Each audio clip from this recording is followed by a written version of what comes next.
Listening to Eve Smith and Bruce Bartlett talk about the culture of Washington with insiders writing the rules to protect the privileged and the powerful, I couldn't help but think of this small item in Politico last week. Quote, Elizabeth Fowler is leaving the White House for a senior level position leading global health policy at Johnson & Johnson's Government Affairs and Policy Group. When I read that item, I had an aha moment, a flashback to 3 years ago and our coverage of the early stages of Obama's health care reform. Liz Fowler was at the center of the action. Here's an excerpt. Take a close look at that woman sitting behind Montana Senator Max Baucus. He's the Democrat who's the chairman of the Finance Committee. Liz Fowler is her name, and now get this. She used to work for WellPoint, the largest health insurer in the country. She was vice president of public policy.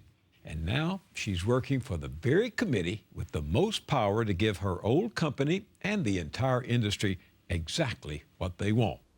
After Obamacare passed, Senator Baucus himself, one of the biggest recipients in Congress of campaign cash from the industry, boasted that the architect of this legislation was none other than the industry insider Liz Fowler.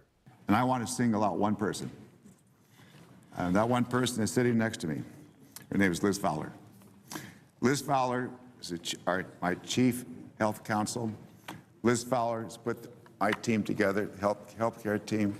She put together the white paper last November 2008, 87-page document, which became the basis, the foundation, the blueprint from which almost all healthcare measures and all bills, both sides of the aisle, came from. She's an amazing person. She's a lawyer, she's a PhD, she's just so decent, she's always smiling, she's always working, she's always available to help any senator, any staff, and I thank Liz from the bottom of my heart. The healthcare industry was very pleased too. Early on in the evolution of Obamacare, the Senate and the White House cut deals that protected the interests of the healthcare industry, especially the insurance and pharmaceutical companies. Lobbyists beat back such popular proposals as a public option, an expansion of Medicare, and a requirement that drug companies negotiate the prices they charge.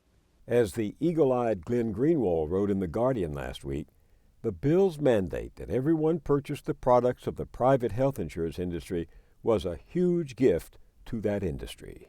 And Liz Fowler? The White House brought her over from Congress to oversee the new law's implementation, first at the Department of Health and Human Services, and then as Special Assistant to the President for Health Care and Economic Policy.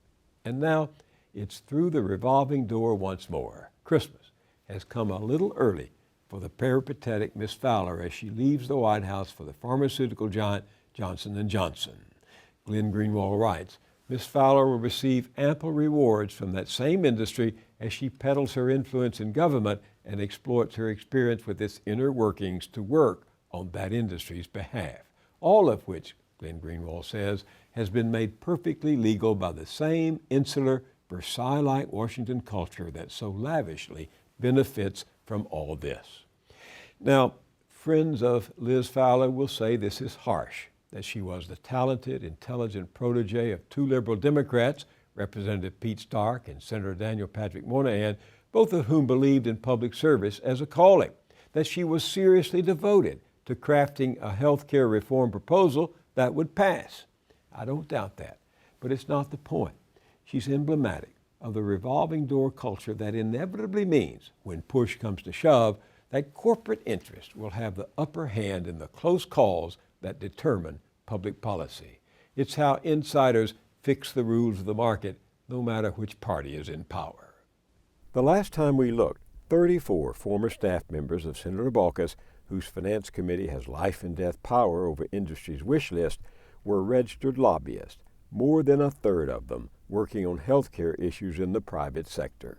And the revolving door spins even faster after a big election like the one we had last month, as scores of officials, elected representatives, and their staffs vacate their offices after the ballots are counted. Many of them head for K Street and the highest bidder. That too brings an aha moment, when President Obama, early on in his administration, swore he would get tough. As of today, lobbyists will be subject to stricter limits than under any under any other administration in history. If you are a lobbyist entering my administration, you will not be able to work on matters you lobbied on or in the agencies you lobbied during the previous 2 years. When you leave government, you will not be able to lobby my administration for as long as I am president. And there will be a ban on gifts by lobbyists to anyone serving in the administration as well. The president signed reforms that are supposed to slow down the revolving door, increase transparency, and limit the contact ex-officials and office holders can have with their former colleagues. But those rules and regulations have loopholes big enough for Santa and his sleigh to drive through, reindeer included. The market keeps growing for insiders poised to make a killing when they leave government to help their new bosses get what they want from government. That's the great thing about the revolving door. One good turn deserves another.